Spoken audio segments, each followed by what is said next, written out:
What if you could control how much your AI thinks? Like actually choose how smart it gets and when?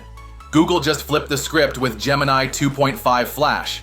And it's not just an upgrade, it's a whole new level of control. For the first time ever, developers and businesses can decide exactly how deep their AI should go before it responds. Introducing the thinking budget, a genius feature that lets you dial in how much brain power you want the model to use. Need a fast, cheap answer? Keep the thinking off. Tackling complex engineering or advanced math? Crank it up. You're literally steering the AI's mind. And here's the twist. This isn't just about speed or cost. With thinking turned off, it's just 60 cents per million tokens. Flip the switch and unleash full reasoning, it jumps to $3.50. That's a nearly six-fold leap.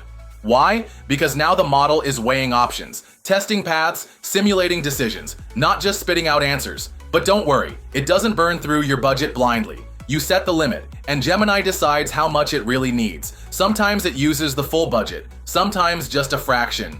That's smart cost control, and it's automatic. And get this, on hardcore tests like AIME and GPQA, this lightweight model is outscoring bigger, more expensive rivals. It's faster, leaner, and more customizable than anything Google's released before. It's already live in the Gemini app and available for devs in preview. This isn't just a new model, it's a new way to think about AI. So here's the question. If you could choose when your AI thinks, how far would you let it go?